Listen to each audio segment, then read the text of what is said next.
Praise the lord. ఈరోజు Hebron calendar వాగ్దానము 1 సమూయేలు 1వ అధ్యాయము 17వ వచనము. అంతటా ఏలియా, నీవు క్షేమముగా వెళ్ళుము, ఇశ్రాయేలీల దేవునితో నీవు చేసుకునిన మనవిని ఆయన దయచేయునుగాక అని ఆమెతో చెప్పగా, ఇక్కడ హన్న మనోదుఖము గలదై బహు దుఃఖాక్రాంతురాలై యెహోవా సన్నిధిన ప్రార్థన చేయుచు ఏడ్చుచూ వచ్చెను.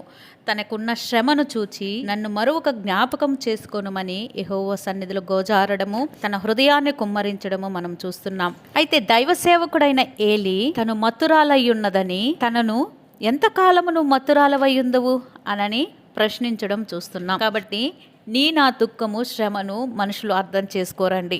వెలుచూపును బట్టి వాళ్ళు జడ్జి చేసేవారుగా ఉంటారు.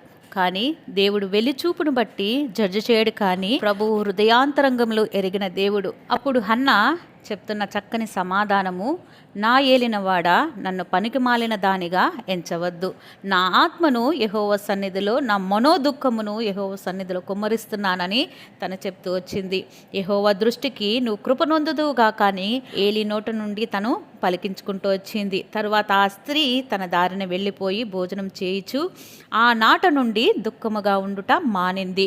తర్వాత తను దేవునితో చేసుకున్న మనవిని బట్టి తను ఒక కుమారుణ్ణి, వీడినే కదా నేను అడిగితినని అతనికి సమూయేలని పేరు పెట్టింది. కాబట్టి ఈ నా దేవుడు నా మనవులను ఆలకించి లోకపు మెప్పును కోరవద్దు.